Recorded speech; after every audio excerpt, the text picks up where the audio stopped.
우리는 아리마대 요셉을 살펴보면서 우리가 수준 높은 인간관계를 맺으려면 어떻게 해야 하는가를 살펴보고 있습니다.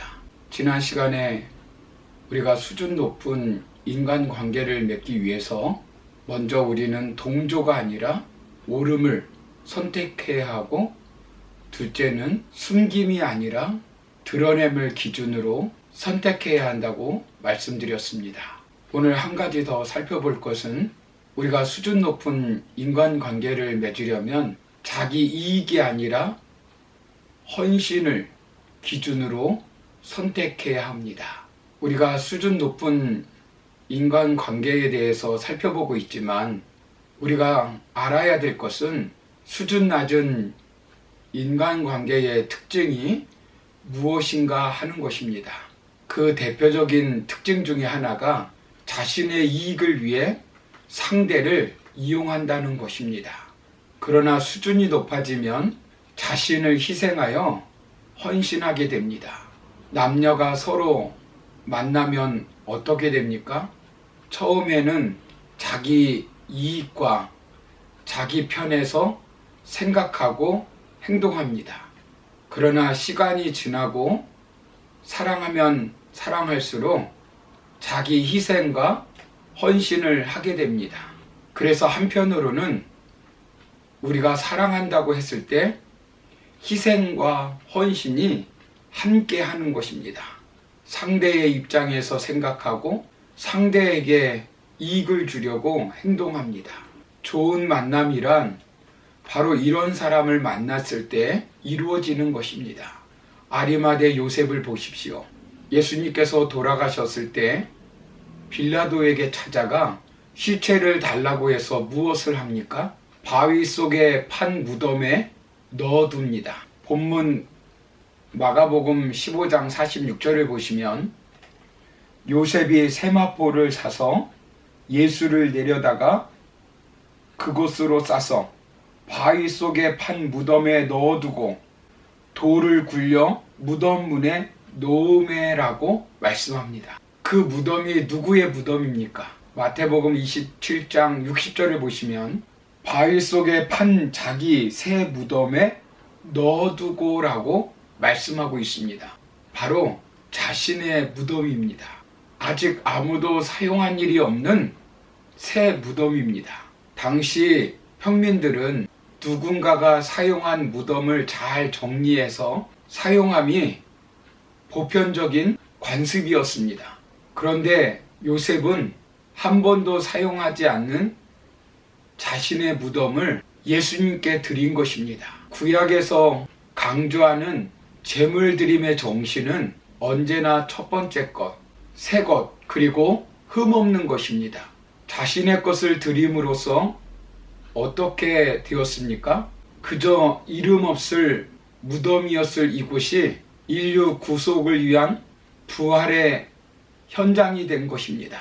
만일 자신이 사용했다면 그 무덤은 이름 없는 무덤에 불과했을 것입니다. 그런데 예수님께서 그 무덤을 사용하심으로 말미암아 구속사에 빛나는 부활의 현장이 된 것입니다.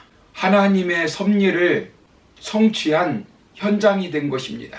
아리마대 요셉에 의하여 이사야 53장 9절의 예언이 성취된 것입니다. 그는 강포를 행치 아니하였고 그 입에 괴사가 없었으나 그 무덤이 악인과 함께 되었으며 그 묘실이 부자와 함께 되었도다 라고 기록되어 있습니다. 이 사건이 있기 700년 전에 이사야 선지자를 통해 예언한 것이 성취된 것입니다. 사람과의 만남에는 다양한 종류가 있습니다. 수준 낮은 만남은 기생적인 만남이라 할 수 있습니다. 조금 발전된 만남은 공생적 만남이라고 말할 수 있습니다. 그리고 수준 높은 만남은 서로 희생적 만남이라고 말할 수 있습니다. 교회 생활하면서도 저도 저를 위해 희생해 주신 분들을 많이 만났습니다. 그 희생과 헌신이 있었기에 지금까지 목회를 할 수 있었습니다. 인간관계에서 희생하지 않으면 수준 높은 관계를 맺을 수가 없습니다. 예를 들어서 좋은 인간관계를 맺으려고 하는데 커피 한 잔 안 산다고 하면 만남이 이루어지겠습니까? 좋은 만남, 수준 높은 만남을 이루려면 그만큼 희생하고 헌신해야 합니다. 그래서 우리는 서로 만날 때 서로에게 유익을 주려고 하는 기준을 세우고 그 기준을 높이면 수준 높은 인간관계를 가질 수 있습니다. 하나님께서는 한 해밖에 없는 독생자 예수 그리스도를 이 땅에 보내주셨습니다. 그리고 예수님은 우리를 위해서 십자가에 못 박혀 죽으셨습니다. 예수님은 우리를 위해 목숨까지 내어놓는 기준을 정하신 것입니다.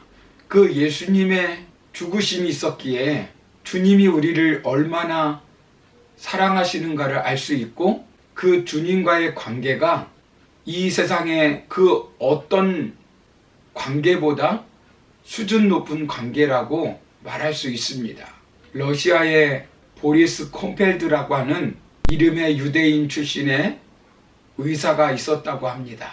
그는 스탈린 치하의 러시아에서 스탈린도 신이 아닌 인간이라고 말한 죄목으로 체포되어 강제노동 수용소에서 일하게 되었다고 합니다.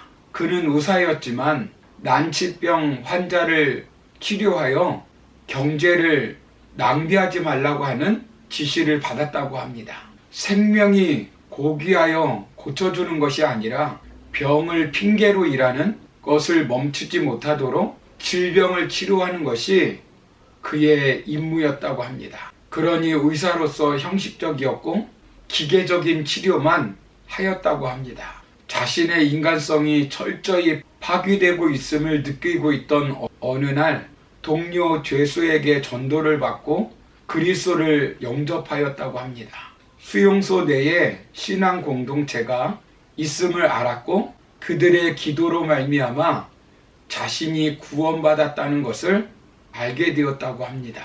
그 후 그는 자신이 이웃들에게 빚진 인생임을 깨닫게 되었고 환자를 대하는 기준이 달라졌다고 합니다. 생명을 고귀하게 여기고 환자를 정성껏 치료하였다고 합니다. 한 번은 그가 장암에 걸린 환자를 진료하게 됐답니다. 수용소 병원의 기준에 의하면 그를 살려서는 안 되는 것이었습니다. 이런 환자를 살려서 발각되면 그가 죽을지도 모르는 상황이었다고 합니다. 그러나 그의 기준은 달라진 것입니다. 결국 그는 치료하여 그의 생명을 살려준 것입니다. 환자는 그에게 왜 당신은 이렇게 위험한 시도를 하면서 나를 살려주셨습니까? 당신은 죽음이 두렵지 않습니까? 물었다고 합니다. 그때 보리스는 이렇게 대답했다고 합니다. 괜찮아요. 염려하지 마세요. 이미 당신과 나를 살리고자 죽으신 분이 계시거든요. 그가 도대체 누구입니까? 그 질문에 보리스는 미소를 띠며 그의 이름은 예수 그리스도라고 말했답니다. 그 후 의사 보리스는 이 사람을 살린 것이 알려져서 공개 처형을 당했다고 합니다. 그러나 그가 처형됐던 그 순간에 보리스에게 생명을 받고 복음을 받은 환자는 땅에 엎드려 흐느끼며 이런 고백의 기도를 드렸다고 합니다. 보리스 알겠습니다. 이제는 저도 저의 최선을 바쳐 주님을 위해 살겠습니다. 그리고 저도 그분의 이름을 전하겠습니다. 그 환자가 바로 노벨상을 수상을 받은 작가 알렉산더 솔제니친이라고 합니다. 사랑하는 성도 여러분, 우리는 한평생 수많은 사람을 만나게 됩니다. 그 수많은 사람들과 만남을 가질 때 좀 더 수준 높은 인간관계의 만남을 가질 수 있기를 바랍니다. 그렇다면 어떻게 해야 수준 높은 인간관계를 맺을 수 있을까요? 그것은 기준이 수준을 만듭니다. 1부터 10까지라면 어느 기준입니까? 동조와 오름의 기준이 어느 정도입니까? 숨김과 드러냄의 기준이 몇 점대에 놓여 있습니까? 자기 이익과 자기 헌신 중 어느 쪽으로 기울어져 있습니까?